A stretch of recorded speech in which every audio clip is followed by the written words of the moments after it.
Yo.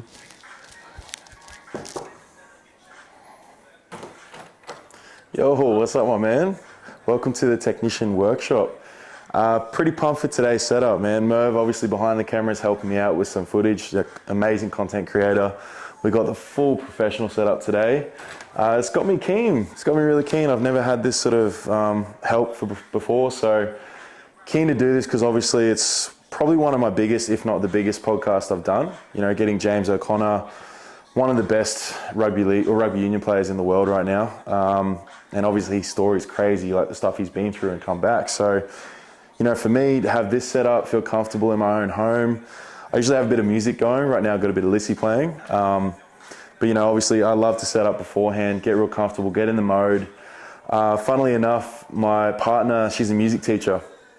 And something I've started to incorporate now is a little bit of like pre-humming vibes, like get the throat ready for this sort of stuff. And I feel like it's changed the game actually, because now I'm not puffed, you know, leading into the podcast. People won't think about these little behind the scenes things where, you know, you get your voice ready, you get your mind ready. I've done a lot of back research about James and his story and what he's been through and what he's done to get to here. You know, obviously it's what I'll do as well. I've got this all set up through the Rodecaster. And for anyone that does podcasts, you can then play anything through YouTube or whatever you've got set up, have that come through the podcast while we're doing it, and it'll come up on the TV. So it's like that home styles Joe Rogan. But basically I'll chuck this on, found this really cool part in this motivational talk. I'll play that and that'll come through the Rodecaster, but we'll hear that in our mics. You'll also hear it in the podcast too. So for that, I want to be able to hear Jock's response to whatever I play. So we can sort of get a bit of a feedback on what he feels, like what Joe's just said. I've got a few Kobe clips as well, because I know he loves Kobe, so do I. And then I've got a heap of information on my notes on my Mac here.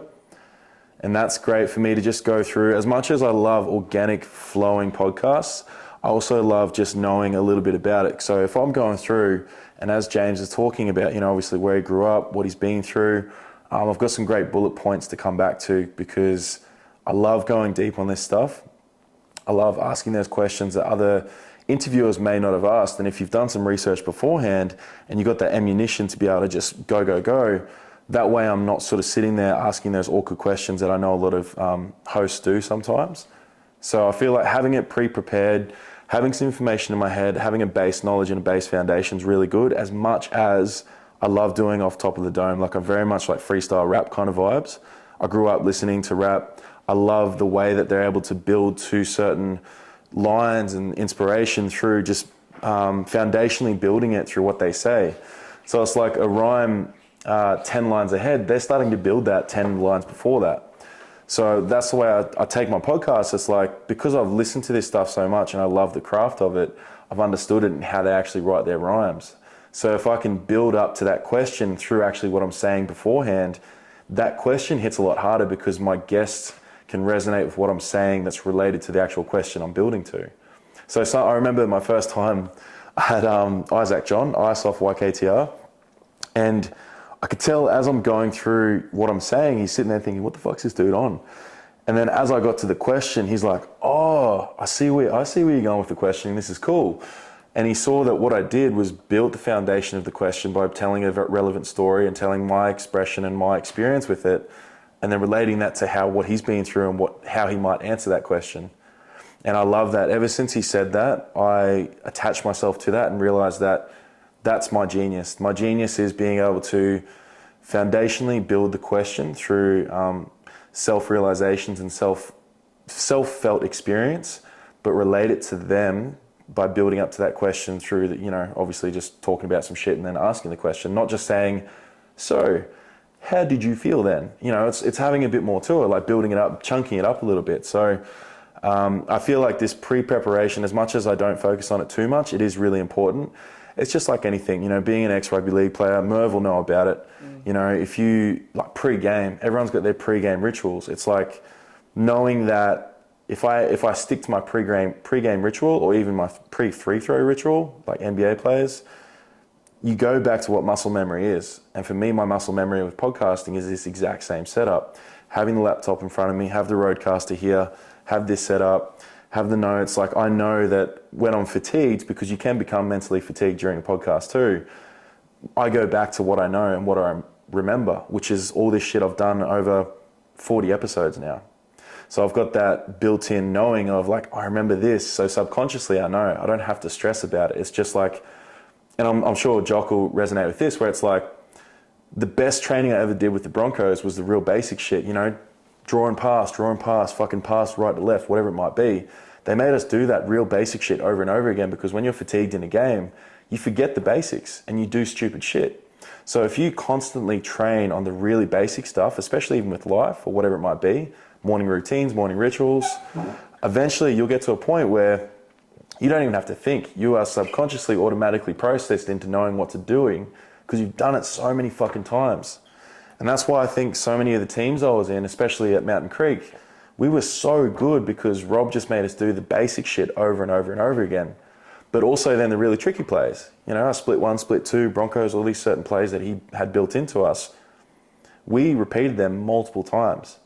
Because he knew when you're fatigued and when you're tired and when you're giving up, you have that shit built in automatically and you're just going to go back to it. So I'm probably rambling a bit here, but I feel like that's ticking off to the point where it's like understanding that there's so much more to not only podcasting, but you can relate this to anything. You know, your job, you might have morning rituals before your job. I remember Ben Pekowski, the holistic bodybuilder, or the, you know, whatever he calls himself. He has this incredible thing where whenever he goes to work or whenever he turns up to bodybuilding, whenever he turns up home to his family, he'll sit in the car and he'll center himself, bring him back to what he is about to become as he walks through that door.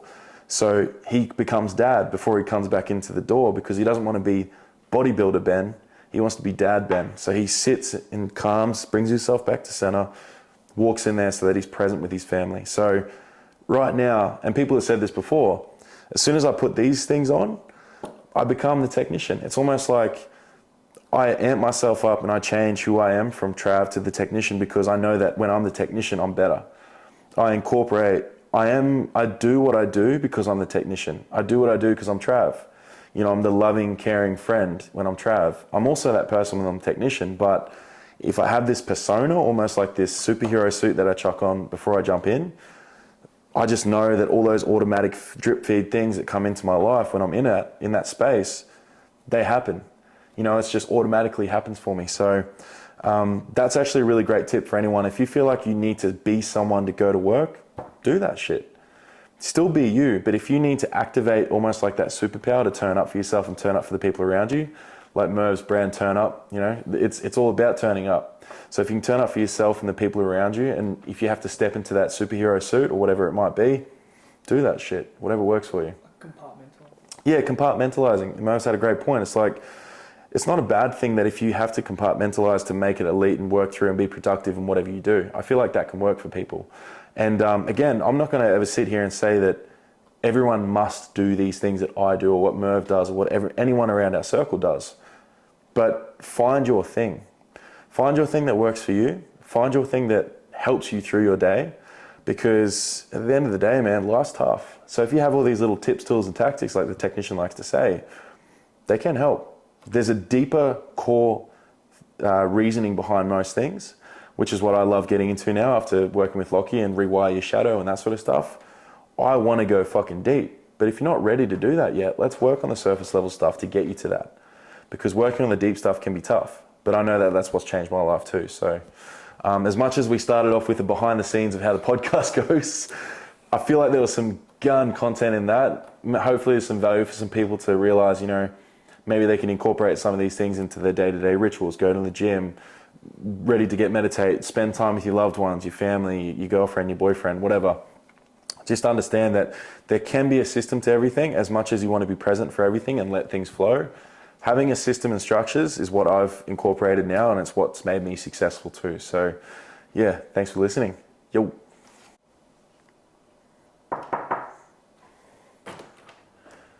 Yo, what's up guys? Pumped for this one. This is going to be one of my biggest podcasts to date. Got the full professional setup thanks to Merv behind the camera. I'm really excited for this one. Got a few sponsors on board for today's. We've got one of the new sponsors, Broody, Fortified Coffee. One of my future sponsors that I want, Manifest by Tarzan. He helps out with our Breath Brew and Barbecue. I've got our and Evolution Australia with the mining setup over there for cryptocurrency.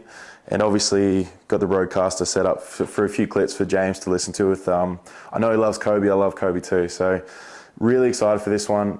Pumped to get some, like rugby background into it, like different fans, because that's my background. But just super grateful to have this set up today and, be ready for this in a way that I haven't before. So trying to step that up a little bit. So yeah, ready for this one. Let's go.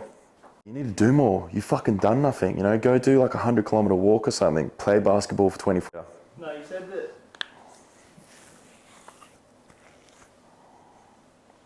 Wait. Organic collagen, organic turmeric. And then, just go back, flip over like you're reading the ingredients. Yep. And then look at the tripod and just gesture to it like, this is coffee, show them the coffee. Talk, Bart. Okay.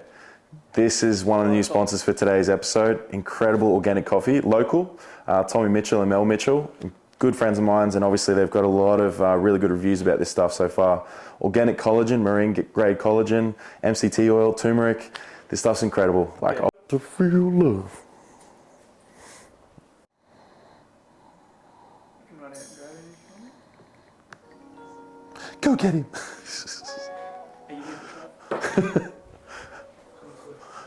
Come this way, sir. A little bit dribbly.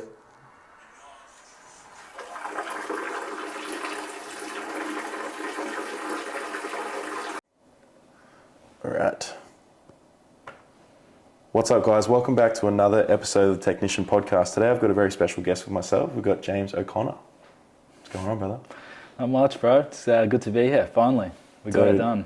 See, it's crazy to think that it all worked out nicely because obviously we were planning this for a little while, but now you're up here on camp, obviously with the Wallabies, which is amazing to think that coming from where you've started to getting back to this point. How are you feeling? I'm feeling good. Like, I'm actually recharged. It was a little frustrating this season because I missed the pointy end. Like, being ruled out of that quarterfinal was tough to watch. But in terms of like me personally, like, it's probably the first time I've been refreshed in a few years, so I'm ready to get it, hey? Bro, your energy's good. When you rocked up at the door, I was like, oh, he looks happy, man. And that's the biggest aspect is like, I feel like a lot of people don't get asked enough, like, how are you doing? I recently watched a Jordan Peterson episode on Diary of a CEO. I don't know if you've heard that podcast before, but the podcast host just asked him, like, how are you doing? And this is a guy that has the world on his shoulders, right, bro? Like, he helps so many people. And that question rolled him. Yeah. He sat there and he just gave this most, he's like, right, I grew up playing footy and men especially don't want to talk about that deeper stuff. But do you guys have a pretty good camaraderie with being able to have those? Barrier you got to break through. I always find it much easier sort of one-on-one. You just sort of tap on the door a little bit. But at the end of the day, it's always up to them. Like, if they put something back out there, then you can respond off it and then you can build off it. But if one person's just trying to do it, the other one's closed off, it's never gonna flow. Yeah, you don't want to force anyone. That's I was speaking about it before, where it's like my best mate and I, Lukey, we started a brand called Breath Brew and Barbecue. So it's like real casual consciousness. So it's like we have breath, meditation, just real basic stuff. We've gone really deep with that, but not everyone is at that point. Yeah. So we've created this event where it's like 4-hour event. We get everyone in, we're meeting each person, and we cook them up like a mean feed. You can have like kombucha, beers, whatever's your drink, your brew. And we keep them in this space where they start to open up to this like consciousness. So that's that bridge to going a bit deeper. Yeah. And that's where we want to create these other big events. Like, that's when I saw this Save Your World stuff, bro. I was like, holy crap, this is where we want our brand to be. Taking men especially on these deeper journeys. Because look what it's done for you, which we'll get into. But, I think it's just understanding that when you go to those deeper levels and you create that connection, I'm sure you would feel that you play better as well. Oh, 100%. Like, one of the biggest things we've sort of introduced this year amongst our teammates has just been a little bit of breathing. Like yourself, you've probably gone really deep into it. Like, a good friend of mine. DMT releases and everything. Yeah, right? Man. Yeah, like different planet, right? You're out of your body, like an out of body sort of astral experience. Yeah. But just starting small, because like at the start, I was probably a little bit pushy and want to dip into sort of some things that they've seen, or it's out there now. Like, all this knowledge is pretty easy to access. So. There's a big awakening, you'd call it. People are starting, and I've heard you say it in the podcast where it's like, people have found this new consciousness, this new like higher living, this mindfulness. It's like become trendy. Yeah. And it's good. It's good to see people getting into that. But I agree that there's levels to this, right? I know you've gone to those levels, which we'll get into as well. But people listening right now is understanding that where James went to and where he is now, there's a big fucking in between there. And I can resonate with that because it's the same for me too. You know, I spent the last 15 years, you know, just discovering self. Yeah. But the deepness I had to go to break myself and have my phoenix moments, I call them. So it's like burnt down and then rise up again. Yeah. Bro, the amount of times I've had to do that, but that's what's made me stronger. Exactly. And that's what's made me endure these tough shit, like endure the tough games, you know? So I can tell this is going to be a gun conversation, but we'll start right back to little James. Okay, yes. Where you were born and everything, obviously. I know I've read something interesting that your parents are Kiwis, yeah? Kiwi, yeah. And your grandparents were South African? Yeah. So that made you eligible for all three? All three, yeah. That's sick. So what made you choose Australia? Well, I was born in Oz. I've never really considered myself anything else. Like, when I was 5 years old, I moved to New Zealand for 6 years, and I was playing over there. And that's probably where I got introduced to like rugby and rugby league was actually over there. And my dad was a pretty staunch All Black supporter. But for me, even I remember as a kid, like I got two brothers as well, would be at assembly in New Zealand, and they'd be singing the New Zealand national anthem, and we were like, nah. Yeah, like, gotcha. Imagine a 6-year-old being like taking a knee. Yeah. For me, I guess it was more just like a good little media grab, you know, a good angle. Of course, yeah. And everyone always talks about it. I'm sure there was some drama around it as well. It's like, oh no, he's picked this and this. And it's like, there's always something from nothing, right? And you grew up in the Goldie. Yeah, what was your experience like with that? Oh, I loved it. Like, beautiful. Like on the beaches, you know, sun shining all the time. So my life literally consisted of rugby training, go to school, come back, go for a surf in the Arvo, or back to the field. We were always out, we were always active. On our push bikes at the skate park, like we were always out there doing something. So it was, I think I credit a big part of living on the beach, collecting everyone, not going door knocking, being like, look, we're going to play some bull rush, we're going to play rugby. Dude, I love that because I'm going to interject here because I heard you say something about that Johnny Wilkinson podcast you listened to. Yeah. I listened to a bit of it too. I was fucking blown away. That dude's next level. Yeah. But what he talked about was that state that he was always in. He always had a ball in his hand, right?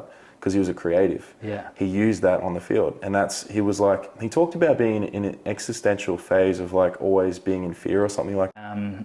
It was like, I need to be the best. And almost for me to experience love, I have to be the best at this sport or anything I do.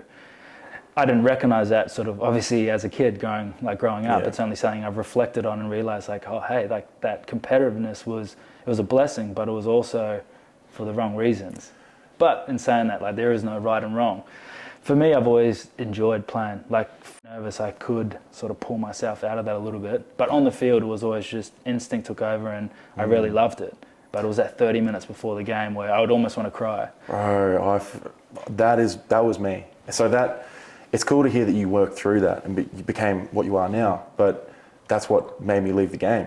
That overwhelming feeling of pressure. Crippling. Yeah, I gave up rather than push through it. And, you know, you talk about endurance and what I've been through in the last 15 years or so, and yourself as well, understanding that the more you go through that tough shit, the tougher you get. And I just wish I knew that when I was younger, but that's why I do what I do now, helping younger guys understand and younger women understand that the hard times will come. Unfortunately, I think now it's become, talking about trends, depression and anxiety has become a trendy thing. You know, these are emotions we experience, but they're not things that will last if we choose not to have them in our life. Choose, So, right, we get to choose how we respond to everything. That's what people don't realize. You have so much more control than you realize. But, you know, at that age, it's cool to think that your dad taught you those things. What did your dad do? Why was he in that state of mind to give you those tools at such a young age? My dad was a minister. Yeah, right. I wouldn't say I can hold a tune too well, but I actually sing quite a bit now. I feel like it's a good exercise to speak agree. your voice and you know, when you're hearing tones, it's all vibration, right? Raising your vibration. Yeah. So yeah, I played with a few things like that, but yeah, I actually went through a stage. It was when I was 13. I remember I was playing for Burleigh Bears and we were playing Runaway Bay, and they were the other top team. I remember before a game, I was so close to quitting, and I literally sat with myself for half an hour before the game, went in a room my own, and I was like, if this is what my life's going to be like, I don't want to play rugby. So I was like, from that moment, I'm going to choose that. I'm going to have fun with it, and I'm just going to be open with it. And then had the best game of the season that game, and then I took that into from sort of 13 onwards. That's sort of how I approach footy. Obviously, you still get nervous. I think that's a great part of it, because when my body starts feeling those nerves, you know, even before a game, your body knows what's coming. You're ahead of time, linear time. So you're clearing yourself out. Like you're going to the bathroom, your body's getting ready. If you need more sleep, it's telling you all these things to prepare for the battle you got ahead. But yeah, at 13, I had that crippling feeling as well, where I was just like, The players we would have played with, obviously anyone listening, James and I played against each other during rep carnivals and stuff like that. Yeah. He was known as Rabbit. All I could hear was Rabbit on the field. This dude's just darting around, like setting tries up. Stepping up. We'll try and do it anyway. Dude, and it was just epic to think that, a few years later, I see you, debuting as the youngest player for Super Rugby and also the Wallabies. Like that transition, that day was so, I guess, catalytic for your growth in saying that if this is the pressure that's going to be on me, I'm going to enjoy it. So it's like letting go of expectations and just being present, which is, as you would know now, meditation bringing us present, right? And people think, and I've said this a few times recently, it's like everyone thinks it has to be this mystic, like fucking like sit down, hum and all this sort of stuff. And it's like, no, just find yourself, be in boredness. Yeah. We can't be bored anymore. Yeah. It's like, that's if you got, shoot hoops and have fun Just with it. enjoy Whereas it. before, like I remember when I was speaking to him in Toulon, like he hadn't finished a round of golf in like 2 years or whatnot because he didn't want to put that pressure on himself to have to beat a score. And I was like, and he's a great golfer. He's good at anything he touches. But I thought that was a pretty incredible thing. And so at 13, I sort of found that. I stumbled across it. It wasn't like, well, it was a conscious choice. It was. But you weren't aware that it was a conscious choice. Yeah. 16-year-olds come around and everyone's just as Everyone big. sort of levels out. So I was the opposite. I was the small kid, being told I was too small all the time. And I was like that's just in my nature. I'm like, you tell me I can't do something, I'll prove to you that I can. I was like, I'll prove you wrong, which is very different to how I sort of approach it now. But as a young guy, I was like, nah, he's too small. Like, I didn't get picked in the Broncos rep team because the head selector said I was too small. And then a year later, I was signed with the Eagles. Who was the head selector at that time? Cyril Connor. It was Cyril? Yeah. Yeah, right. Yeah, he said I was too small. Which is funny because he was small too. Yeah, he was. I'm sure he respected kids like that. And we had one of my best mates growing up at Mountain Creek, Tyson Bruff. He'd get called out in the field, oh, get the flea, because he was tiny, man, like compared to us boys, but he ran us around the field like no other person could. Yeah. Had the organisation, had us big dumb forwards know where to go, like second man plays and stuff like that. So you have to develop that when you're small. Like that was part of my skill set comes from it because I was smaller. Like I would always speak, like I'd train with my older brother, speak with my dad, I had my little brother as well, and it would be like, your point of difference is going to be your skill set. Of course. So work on it, hold a ball, learn how to pass both hands, learn how to step off both feet, start kicking with both feet. And I think because I was so small at one stage, I think it was maybe like 12 or 13 where everyone just shot up and I was like, there was guys, like you said, 6'5", 6'2", some big poly boys. And I was still keeping up with them because I just adapted my game. And then once... putting myself in the listener's seat, if there's someone listening that is, younger, smaller, doesn't have the size and whatever, what would you say to them? Oh, just stick with it. If you love it, you will stick with it. It's worth it, hey? Yeah, it is definitely worth it. Like I look back on my life and I cherish it because like what an experience to be able to play and do what I love. There's been times where I've hated being a professional rugby player and being held to like a certain standard and had to live a certain way. But that was just where I was at in my life. That was just the experience I was meant to go through to be where I am now. Of course, bro. I feel very blessed that I've got to. My career has been playing rugby.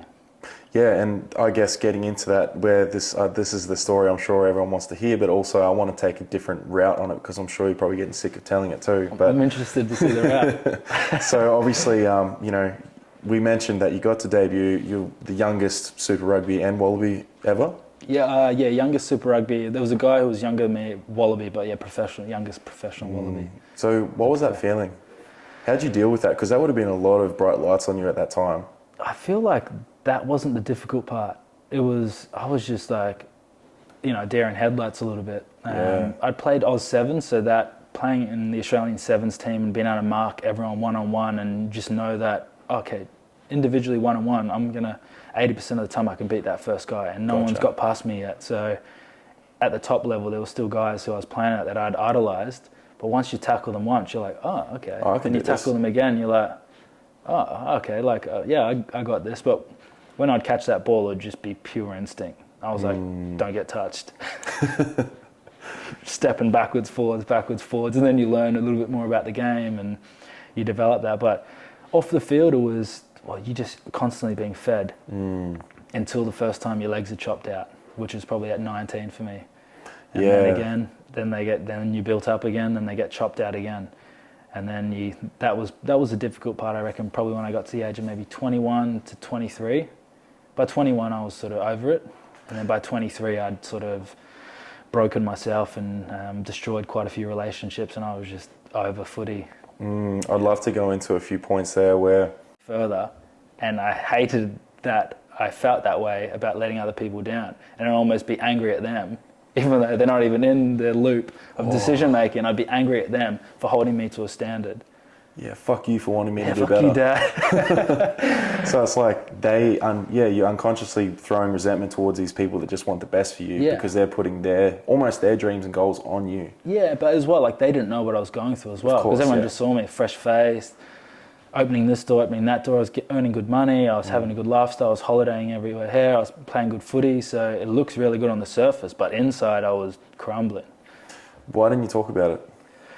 I didn't even know I didn't know that anyone else was going through this. I thought I was not special, but I thought this is just something that's happening to me. Like I hadn't heard, like the internet wasn't sort of, maybe it was, maybe I just wasn't good at it, but I don't feel like I must, not weak, but it's like, then other people will find out and then the perception of me will change, or maybe I'll have to go to a facility, or maybe I'll have to do this. And I was so scared of like the public finding out that I was breaking, that I just like somehow just willed myself to hold it together.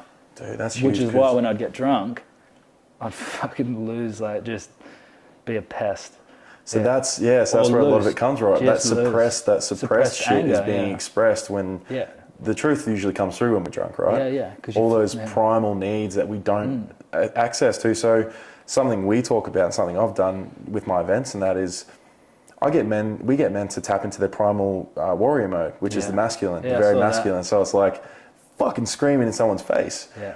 We had women watch it. A whole bunch of sort of different experiences, and I'm really grateful for them, because if it wasn't for them, I would have just kept on that little line of just being able to top myself up enough without destroying myself.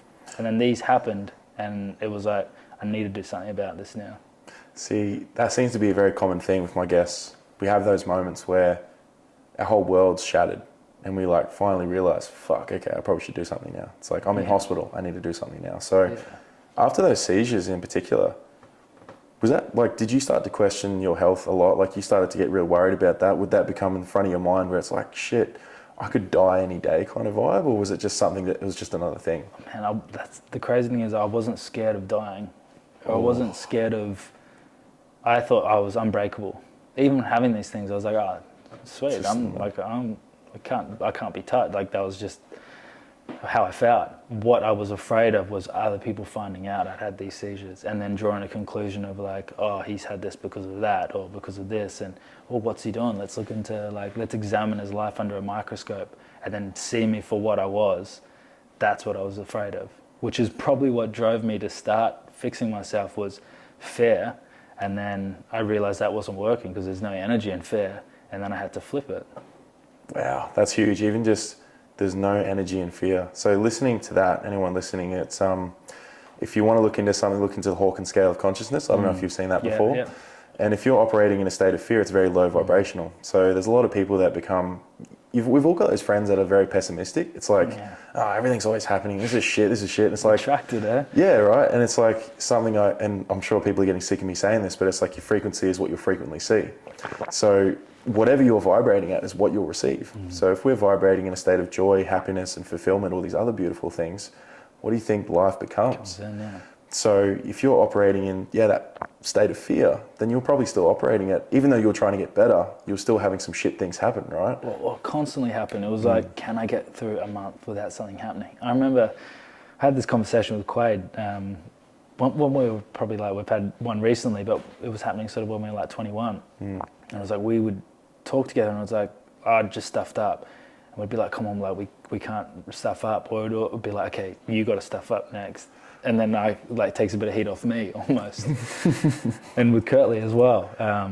But we just attracted, and I, for one, when I was over there, I just kept attracting these incidents and these accidents or injuries or just outbursts, or because right? Like it's not having those deeper conversations of, bro, I'm depressed, like I'm thinking about all these things, but you're just helping each other through like surface level stuff. Do you feel like you guys created a really cool bond through that situation? yeah, it was literally us against the world. There was we had a good tight group. Like it was me, Curtly, and Quaid, and we literally for 4 years we just stuck tight. And then Curtly and I were down in Melbourne, and then we had another little group as well down there where it was just like, but the idea was like, what we do together, like we keep that just between us, of course. And no one else can come in, no one else can see what we do. It was just like, it was an us against the world sort of mentality, but because it was on the other end of the scale, so it was negative, like, well, it was towards that, but because it was a bond and we were together, it was like a brotherhood. The whole, like the 5 people you're around, you become the 6th of that version. So do you feel like you took on some stuff from the other boys, that the way they were going through life? Oh, for sure. Yeah. Because sure. Were they a bit older, or was Quaid about the same age? We were all pretty similar age. Like, they're a little bit older, but we were all pretty similar age. And then, there was Buddy Franklin as well. Of course, Curtly. Danny Cipriani was over at stage as well. And another good friend of mine, James King. So there was, we just stuck really tight together. And we ended up, our energy is almost all blended. And it's a pretty accurate thing to say. You all just became one another. Yeah, you became very sort of, like you still have, like you're still you, and you still have your own energy system and your own soul and your own purpose and whatnot, but a lot of your mannerisms and even your language becomes very similar. You start speaking the same and your mannerisms almost change as well, and it's interesting to watch. That is cool. I like that, because I think what's changed my life in the last 12 months for sure is starting the podcast and giving me access to people I may not have been able to speak to beforehand, right? So people like yourself, people like one of my best mates now, Poddy Jarrett, he went through ulcerative colitis, and he was like nearly dead, and he built his body back up through breath work, meditation, better eating, conscious eating, because a lot of gut health issues, which I know you've suffered with a bit too, and understanding just on a holistic level how much foundationally that can set us on the right path. And when did you start to see this world in that different light? Because obviously, we hear the story of you going to jail and stuff like that over there, and anyone that wants to read into that, you can have a bit more of a look into it. But I don't want you to have to focus on that stuff, because you've spoken about it, you've lived it, you've experienced it. But I would like to ask you, what were you feeling in those moments? Was this overwhelming feeling of, like you said, when you were 13 years old, you had this moment of like, fuck, if this is going to be this, this, and this, I need to do this. Is that what happened during those tougher moments where you came back to that conscious decision of, okay, this shit needs to change now, otherwise I'm going to have to deal with this more and more? I would like to say yes, but it was the opposite. I just wanted to sweep it under the rug and hide. Like, for me, it was more shame. That was the feeling I felt from those certain things, from letting people down and letting myself down. Yeah, it was shame, which is, as you know as well, a very low vibrational emotion. One of the hardest ones to get through, because it's probably below anger. You got to get up to get angry. You got to be entitled again and have boundaries to be angry, to express it. So it was those moments created shame in me. You start to work through that and start to realize that there's so much more to it. But as you said before, you're super grateful for the things you dealt with, because it led you to save your world, right? Yeah. And how old were you when that all started? 26, I think. Right. Yeah, about 26 when I started working. Yeah. What was the big difference for that made you realize that he was truly going to help? What was his name again? Ollie? Ollie, yeah. Ollie Price-Tid? Yeah. Bro, what made you realize that this guy was going to be the one to help you, to save? London, which was about a 3-hour trip from Manchester. So he'd driven down from Scotland, picked me up. We jumped in the car and saw like a healer that he knew down there for my ankle. So it wasn't even about any of this other stuff. It was just about fixing my ankle. Yeah, so your body. Yeah, so fixing my body. So we jumped in the car and spoke for 3 hours about everything, like things I hadn't shared with anyone before. Not like personal things, just consciousness, pretty much. In the way I explained it back then, and things I'd read and YouTube videos I'd watched, and we just flowed for like 3 hours down, another 2 hours out for lunch, 3 hours back, and then after that I had like a little reset. And then that's when, we just built our relationship sort of pretty naturally. And it's cool to think that I was reading some stuff as well, that like there was a couple of news articles on you, and they were like, they're pretty much calling it all like a bit weird shit, like woo-woo. Yeah, literally. I've copped that before. I've copped, Yeah. you know, and I'll call myself out where I was actually saying that, and you get people judging you. Yeah. And I realised I was like, man, I just need to stop caring about that stuff, because if I do, I'm not allowing myself to go deep enough to heal my shit to Yeah. then help others heal. Yeah. You know, so it's like you obviously realise that with Ollie. Well, you're putting a filter on it already. Yeah. So you're not right? allowing yourself to fully just appreciate it and accept it. What was he saying to you to make you realise where you were at? I don't even, honestly, to recall, Yeah, you'd have so many good chats, eh? Yeah. And it's just that flow well, state. we spoke every day. Yep. Every day for a year on the phone. And he'd come down maybe once a month he'd come down, and then we'd do a few retreats and camps, and some of it was just really simple stuff. Like just rebuilding the boat, like very, very simple stuff. Something like none of it was actually, like none of the actual teachings were mind-blowing stuff. No. It was just how we connected it together. And then teaching me how to do it for myself was the big step. I loved at one part you had to do like you called it was like climbing a mountain, breaking the Suki kid in you. Yeah. Yeah. I How was can laugh at that? one. Oh man, I was just pissed off for like an hour. Just because I was holding this backpack in these shit shoes, walking up this mountain. And I was like, just getting annoyed because it was just for no point. It was freezing. I was just like, I just remember, if you want to come, you got to hold the bag. So, and yeah, there was a lot of little, that's where I believe he was a master in his craft, was he knew just how to tweak your ego and play with your ego a little bit to the point where sort of it broke. And then it wasn't like, I'm going to rebuild you. It was like, hey, I'm here, I've got some energy, but you rebuild it yourself, you figure it out yourself. Yeah. Which was in itself then a new challenge, but me empowering myself when we stopped working together, and that first 6 months finding my feet, I was in, like, there was challenging times, but it was just so blissful because I was now the own creator of my world.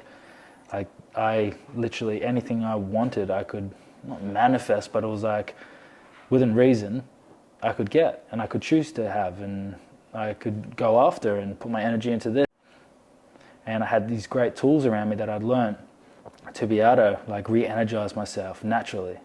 That's huge. And it's, I love how obviously you touched on manifestation there a little bit. What was the first thing that you truly wanted? It was getting back into Australia. The gold jersey. Yeah. Yeah. Dude, Oh, to be fair, it was first to not be fat. Because then it was... What, did you get fat, Joe? Yeah, bro, when I just, like, because I was on everything. I was on, like, because I have no spleen, so I was on penicillin, painkillers, anti-inflammatories. I was drinking a lot. I was doing drugs. Like, I was taking everything. So my system was just...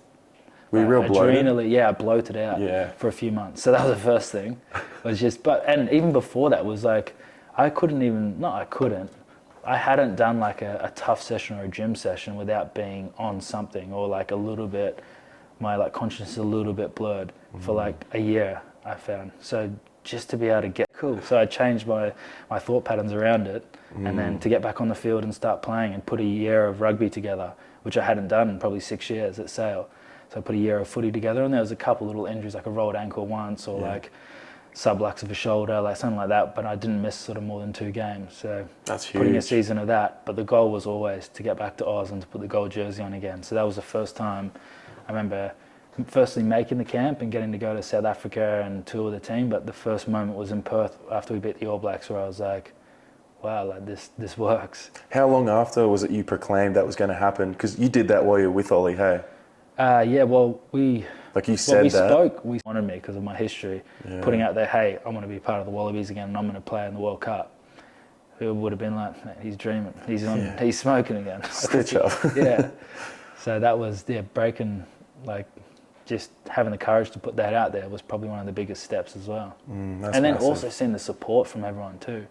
Because along the way, like, I'd always read into this and that, and, you know, you read the good, you got to read the bad. So there's always these public opinions on me, and I was someone growing up, like I said, I cared about what my family thought, what my friends thought, and then that sort of got blurred into what the public sort of thought about me. Did you care what you thought? I'd say yeah, I did. But it was always sort of, it wasn't always just for me. I feel like it was, but that was my story of I'm holding the burden of the world. That was my backpack's heavier than yours, is I'm doing this for everyone else to give everyone else a good life, strong. And I had a point of contact who had been through it himself, which is why I trusted him. I didn't trust anyone else because no one I spoke to had any experiences like this. Maybe they had experienced it, but no one was speaking about depression or anxiety and this sort of stuff. And this guy was talking to me openly about it and his experiences of nearly jumping off a roof. And I was like, fuck, I never got there. I wanted to escape, but I was never there, so I trusted him. Bro, that's huge, and it's something that I'd love to actually segue into both of our hero, Kobe. Yeah. Kobe Bryant. Kobe. Kobe said something here. He goes, the definition of greatness is to inspire the next generation. Yeah.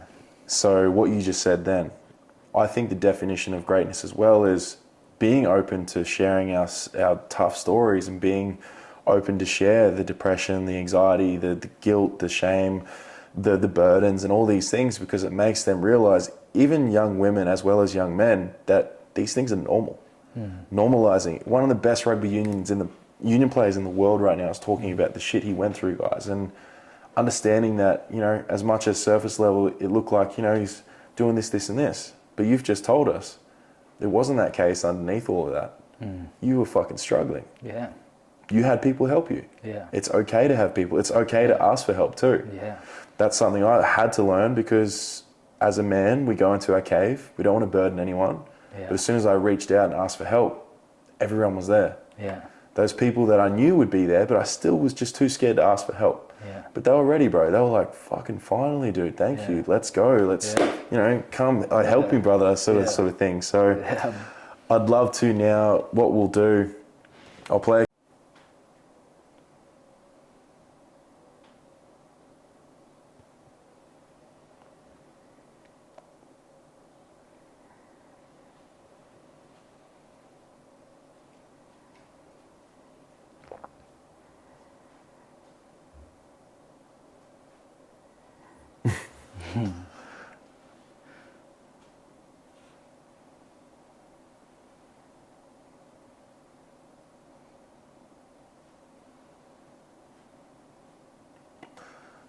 Right, so what he just said then is that one of the most important things you can say to your kids is like, it's okay. If you don't go out there and score 2 tries, if you don't go out there and make a game-changing play or whatever, it's okay, I still love you. Yeah. I feel like we're a really close-knit group, and there was stages where I lost contact with all of them through my own choices and whatnot. And to be fair, while watching that video, there was always a lot of love in my family. But the one thing, like I told you at the start, was I felt that I needed to be good at rugby, because when I got more attention. Yeah. And I thought attention was love. And around, and my dad's like trying to get him to speak on the camera, and he's just like in his own world playing. And I'm this like attention seeker, like, Dad, watch this, watch me backflip, watch this. And my older brother's sort of just off like climbing trees, all that. He was very athletic.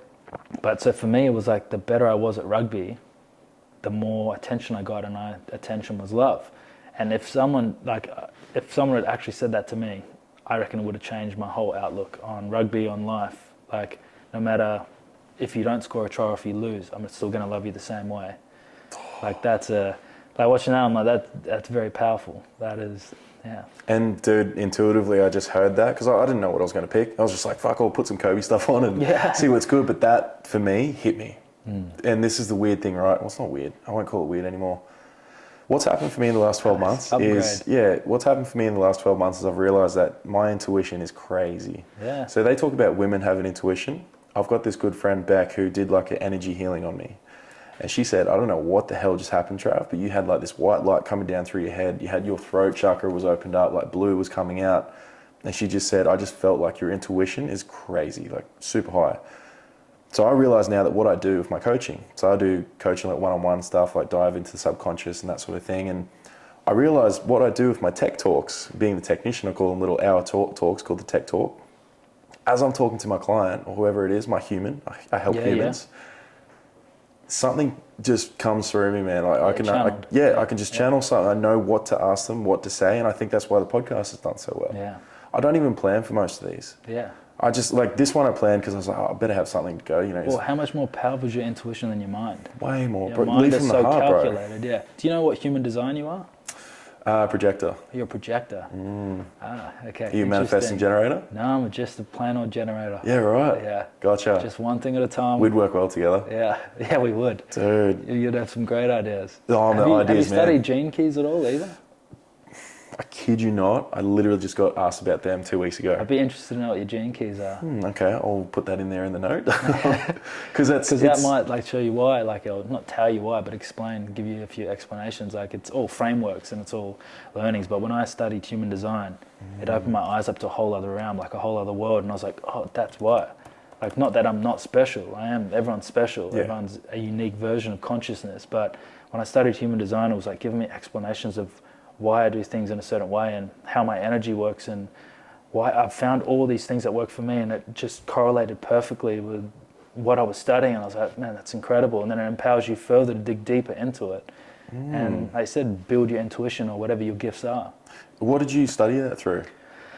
Is there a course online that you used, or? Yeah, so part of my journey as well, like everyone knows about Save Your World, but a lot of people don't know about actually what before Save Your World, but sparked the whole interest. And there was a shaman I met. Oh, heck, Yeah, dude. I met a shaman, Sandra, and he was my first awakening experience was with him on like a 4-day retreat. Wasn't a vision quest, was it? Similar, yeah. Yeah, right. Yeah, it was everything you can imagine. We tapped into, and it was an incredible, like an awakening experience. But then on top of that, the layers were. Yeah, it opened my eyes to a whole new world, and part of that was your enneagram, like actual enneagram, like your human design, and then there was different books and articles and things for me to study, and then this rabbit hole led to this rabbit hole, and I'd find this and I'd take it to him, and he'd be like, hey, play with this, and it was just really, that's how I had the sort of, I guess, the courage to reach out with Ollie and ask for help because of my connection with him and where he was. That's and huge. our relationship, even though he was in Australia and I was overseas, because I had worked with someone earlier, or not so much, I guess, worked with them, I was a part of a whole sort of group. Just aware of it, sort of thing. But I was just... Obviously, COVID hit. My partner at the time, she was Canadian, so she got locked out of the country for 10 months. So I went through this another phase of a Phoenix moment where I was like, I finally got a good job again, all this other shit, and I didn't know if I was ever going to see Tams again. So I was just like in this pure state of just depression, just like hating life, whatever. During that, I met this dude who owns this gym called Exalto, Jordan Potts. He was doing like Wim Hof breathing and that. I met him at a farmer's market. So this is where synchronicities start coming in, right? Yeah. I showed Tams this dude 4 days before I met him. I was like, I really want to meet this guy. Here you go, bro. Yeah. So I met him at the farmer's market, him and his missus, and they were lovely. And they're like, mate, I can see you're struggling. Do you want to come back to our house this afternoon and do some of this? I was like, what the fuck's this dude on? Because I didn't know what he was talking about. Turn up and he throws us some juggling balls. Like, here you go, do this, do some juggling. Bring my present, yeah. And then some Wim Hof breathing, and then I'm in the ice bath for 5 minutes. My first ice bath was 5 minutes. I killed it. Yeah. Because I've noticed as well, one of my strengths is understanding that my body is my vessel. Yeah. My consciousness, my energy, my soul is the little fighter pilot inside that vessel. So whatever happens physically to me, I don't have to take it on if I don't want. Yeah. It's almost like I can detach. Yeah. When I'm taking pain, when bad things are happening to me, I'm like, oh, fuck, who cares? It's happening to the vessel. You can just watch, right? Literally, it's like watching it from above. So, and that's what got me on this path of, okay, maybe there's more to this. You start seeing everything for what it is. You take the fucking red pill and step out of the matrix and start to see. And I start watching news, bro, and I'm just laughing. I'm like, what is this? Yeah. What is this chaos? But like you, what that did for me, it allowed me to now be ready when the time came, because it did, big time. In August last year, it's like 12 months ago, dude. The shit that's happened in 12 months is just pure chaos, but beautiful chaos. Yeah. And, but that experience in 2020 allowed me to be ready for it. So now it's just been existential, like everything for me is happening for me. I can't stop the good things happening, man. Like I know in the next 12 months, I'll be probably the best podcast in Australia. Yeah. I don't say that in a cocky way. I just say that in a deep knowing. Yeah. It's like quantumly it's happened. Yeah. In the quantum it has happened. I'm just filling in the gaps. Yeah, I love that. Right? So, and I love just the way you said that as well, is you're not looking at, oh, things are going so well, something bad's going to happen. You just know. It's a knowing, right? You just know that you're on the right path when you're in sync, when you're in flow. You're just going to keep attracting these things because you're resonating like love out there. So it's like, Lead with of love, bro. course, that comes back to you. And hey, there might be little stumbles along the way, but that's for you to experience. Agreed, and that's your story, right? So the story you've built right now is incredible. You know, the things you've gone through, the things you've understood, the things you've had to deal with, but then come back from. And this next one,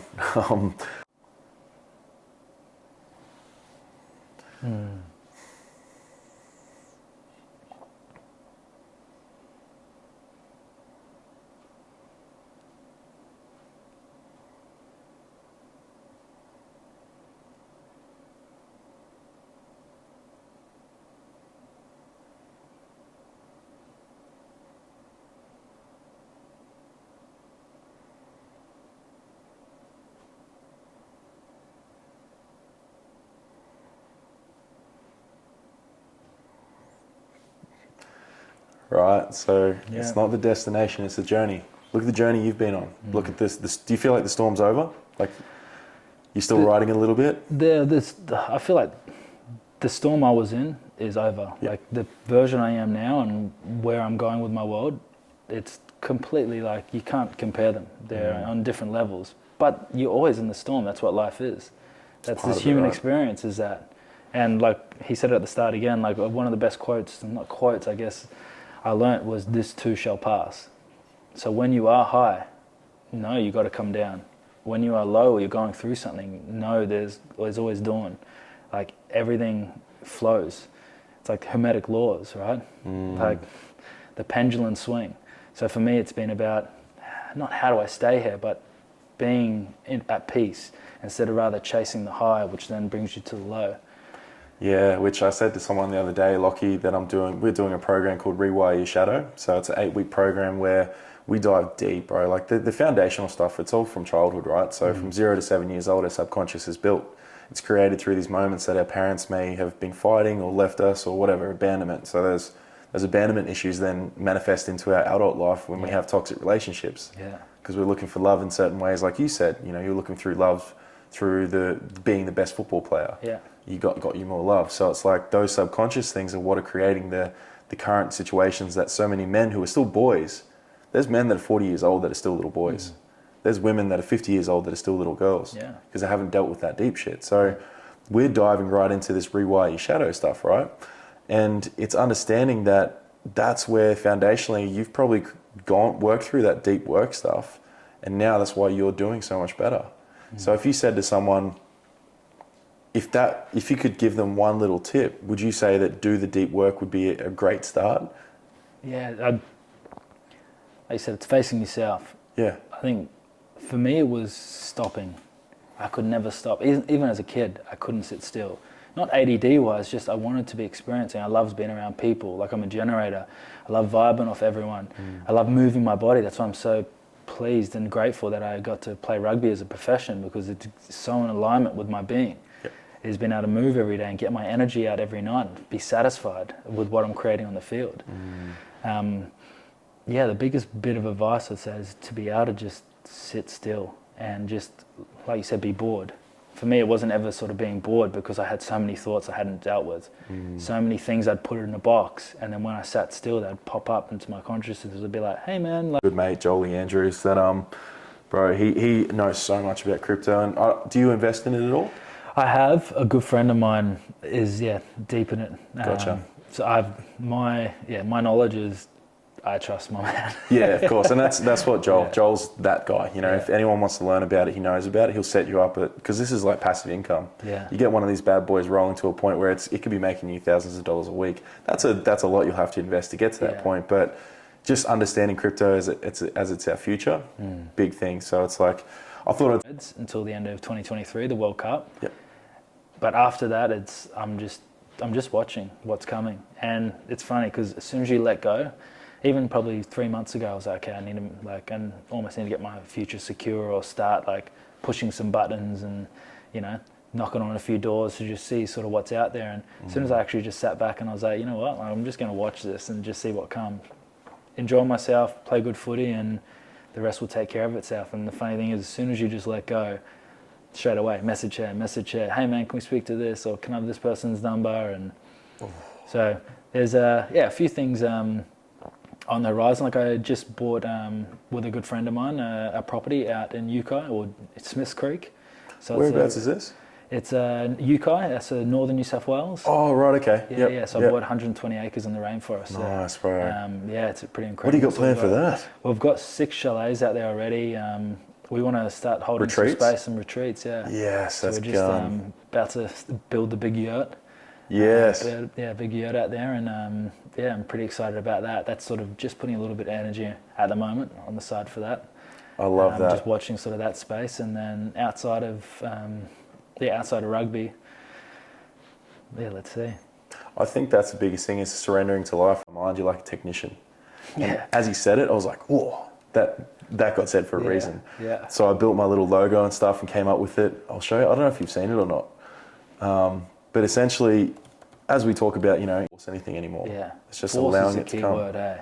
And when you let go, it's not like letting go and just being like, you still have to energize it. You still have to be aware enough to, when the moves come, Be prepared. to like every like civilization is spoken about. Even look at like Christianity, the Father, Son, Holy Spirit, like the Trinity. There's got to be something there with consciousness or whatever it is. Agreed. But if you're in sync, or if like those 3 little things, but if you can, line those up, then you can be aware of like what's actually coming through your door. Because I look back and I think like there was probably a time maybe 5 years ago that nothing was coming my way.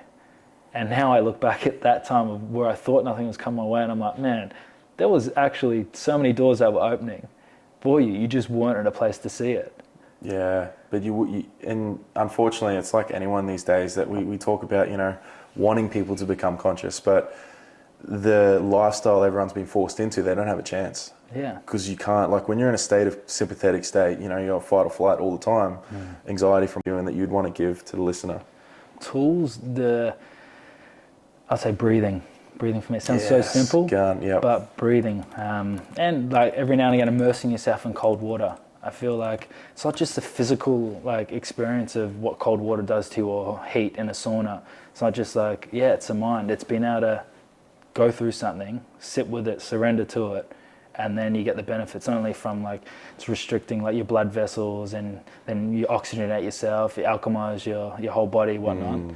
Oxygen, it's not just that, it's literally the battle you go through in your mind. Well, it's like Poddy talks about it with when you get in the ice bath, it's resonant to what life is, right?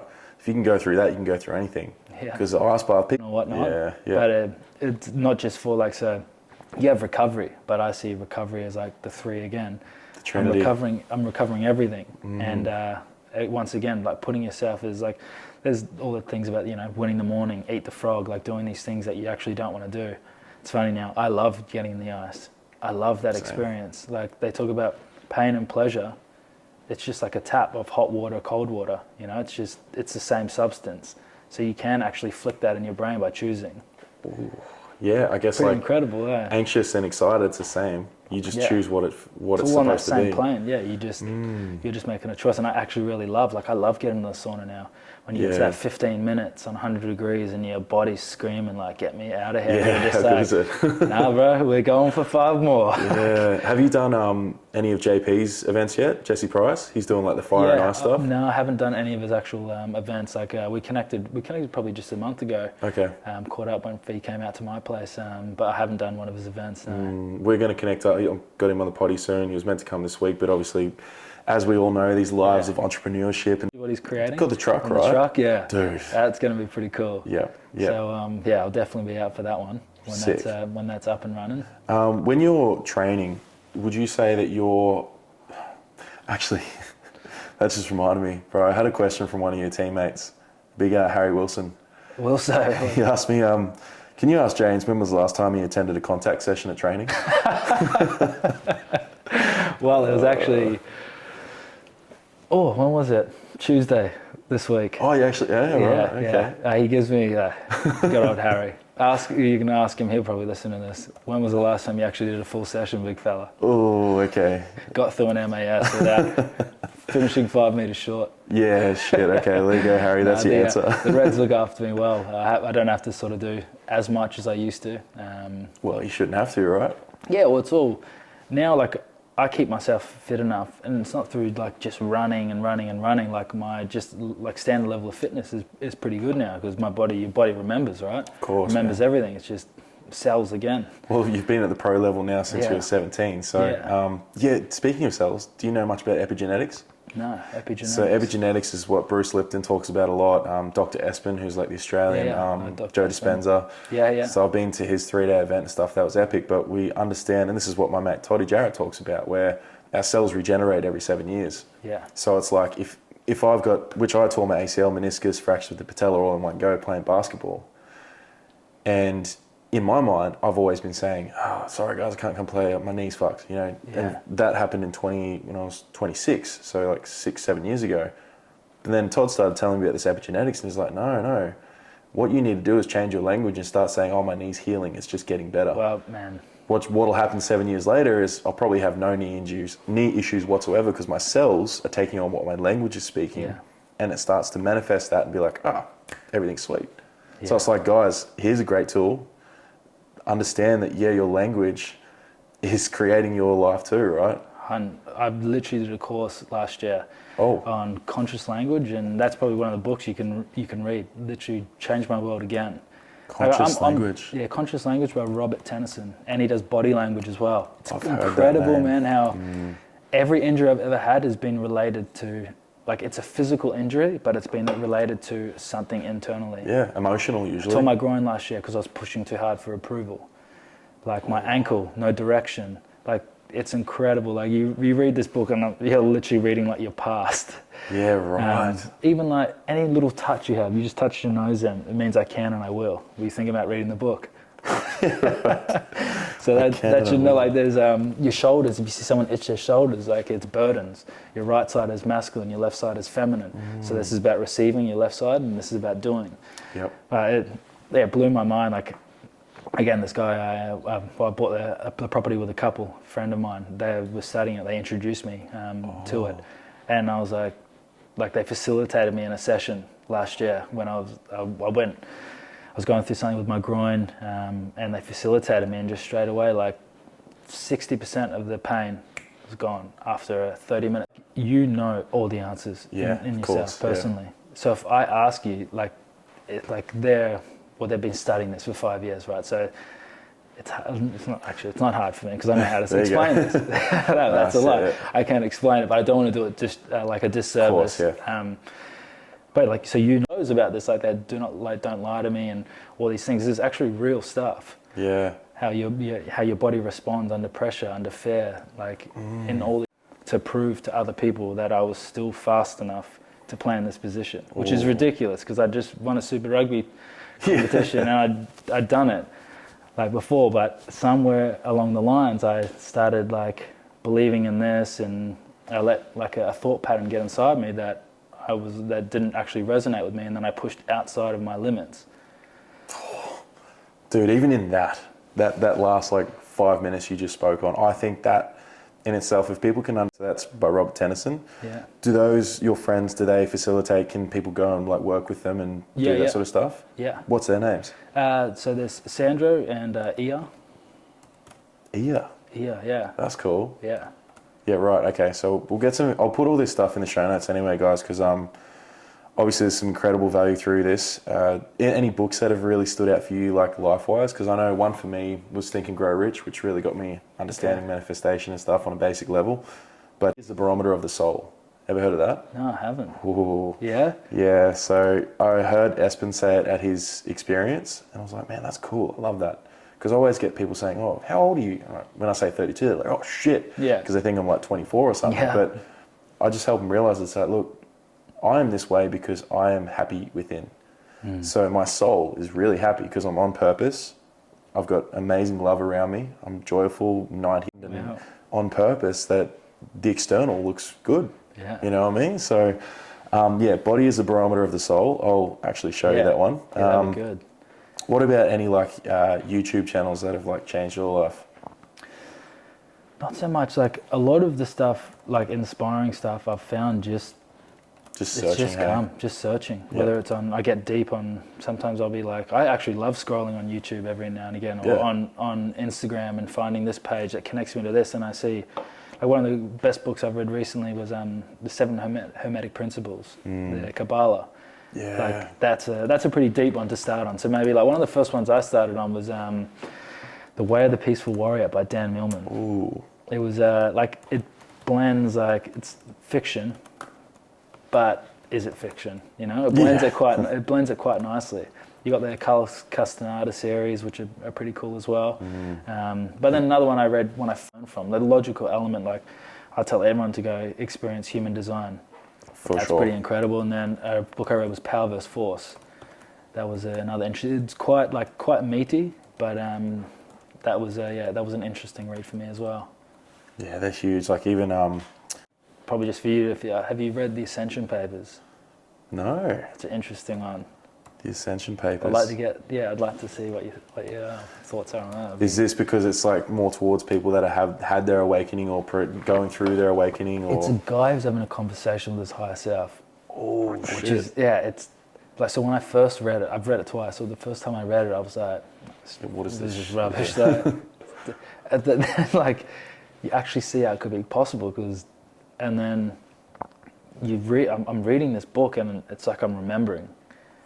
Oh. I'm reading it, it's like hitting me, and it's like I know this stuff. Like I know what he's going to say in it. Like, it was that was a special book for me.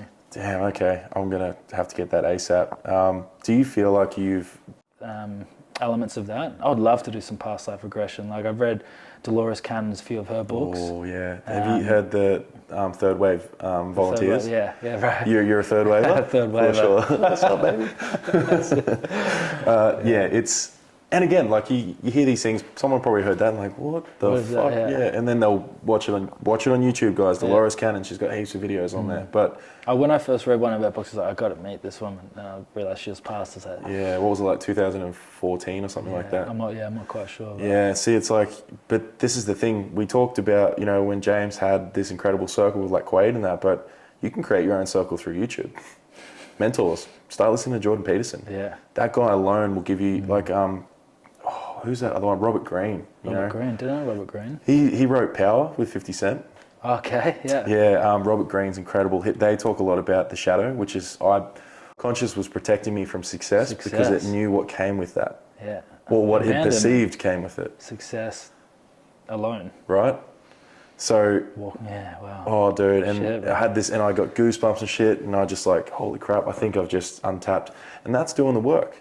That's what we do when we rewire your shadow. It's understanding what are you subconsciously holding on to? What are you telling yourself story-wise that's stopping you from doing this, this, and this? Yeah. Why do you keep finding that toxic fucking relationship? Yeah. Oh, because your dad did this when you were 6, all these things. And it's very like, we also understand our scope of practice. Like we'd love to send them to professionals if they need it, like your psychologists and stuff. But why can't we ask these deeper questions? Yeah. This is how we get to the point of people not wanting to kill themselves, not wanting to be, or not being in a state of depression, anxiety, or finding purpose in life. And purpose can be being a mother.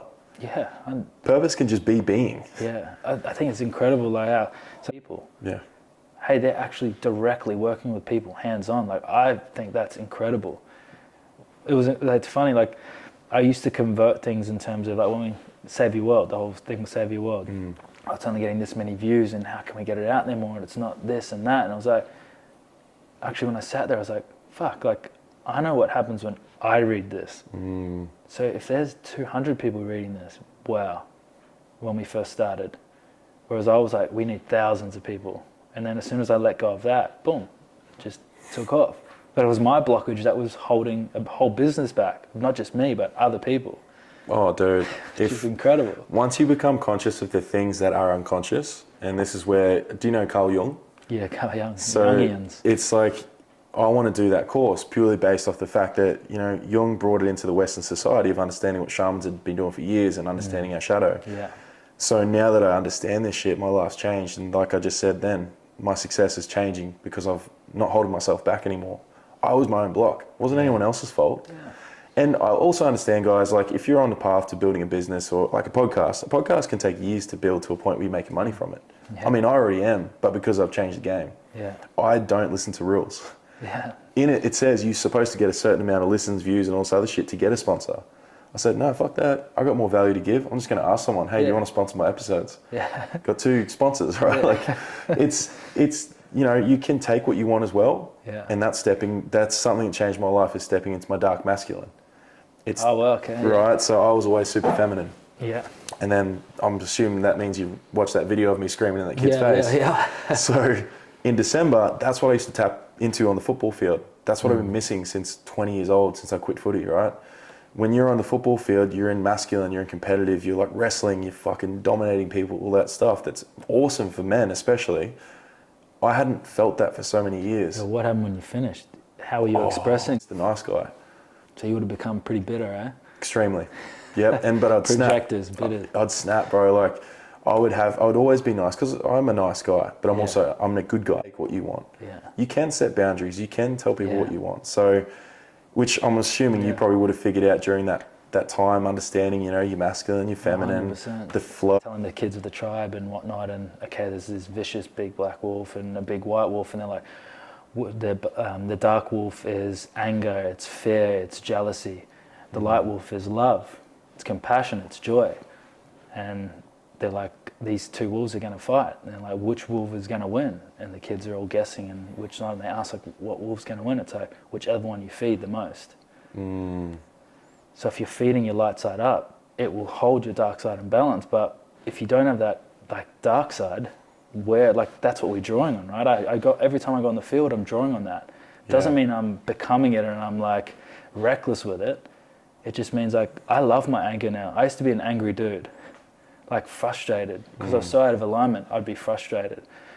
It's funny. I got told by so many different people like I could act chilled, but the people who saw were like, bro, you got to let some of that out. I'd be like, what, man? I'm sweet. Like, I'm chilled. I'm chill, bro. They're like, you're not chilled. You're stupefied yourself through numbing yourself. But I had all this anger, and so then one thing was like I didn't want to show people. Like, I didn't want to be the angry guy, because who wants to be that angry guy? Because everyone thinks anger is like a really bad emotion. That's bad. Yeah, but once again, like if you have it in check, like to express that, like you said, when you're screaming and you're releasing it, it's so freeing. It's primal. It's empowering, man. yeah. You know, so you go back to evolution. We get given these beautiful things, these emotions, everything to protect us and save us, but we are taught to suppress it. And with suppression comes expression. So you get to a point where you're suppressing all these feelings. And I talked about it with my good. When I walked in the door, you gave me a big grizzly hug, and I smelt the incense burn, and I was like, straight away, just comfort. Bang. I'm home. Let the guard down. Yeah. Yeah, cool.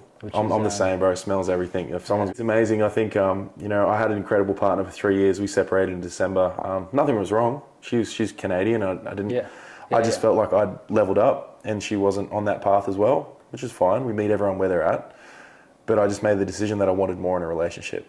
It was a tough decision because she's incredible. Tams is one of the most amazing women. I wouldn't be the technician without Tams. And I'm so grateful for the experience we had together. But I remember this saying that Jay Shetty said, where it was like, he believes there's no soul mates, it's a heap of mates that help you find your soul. Oh yeah, cool. It's like, oh, so how did that make you feel? Yeah. Like, what? Oh, that's awesome. And it's like... And it's not just saying that, right? It's like, actually you can feel when someone's genuinely interested. Like when, well, that's a relationship, right? There's energy going both ways. There's an exchange that's equal. Yeah. It's equal. As soon as something's out of alignment, you're going to feel it, and someone's going to get bitter, or it doesn't work. Someone's bringing in all the money, and the person at home isn't, you know, maybe keeping the house clean or providing some form of service. Then there's a balance. Like, it's not balanced there. So someone's going to be bitter, and people, like you said, people hold on to that resentment, and then it eventually explode. Yeah, that's. But like I had that with my partner. Like, I would come home for a while and just not do anything.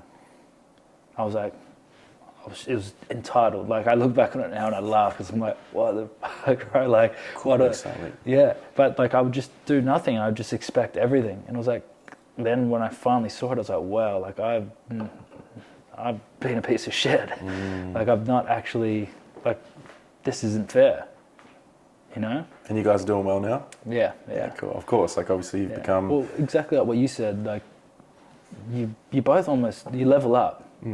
Whether you do it separately, together, however you do it, like you're going to attract someone who's, well, I don't know if it happens with everyone, but I just put it out there and that's sort of, where we're at. Exactly, and bro. we're both like, I'm learning from her a lot.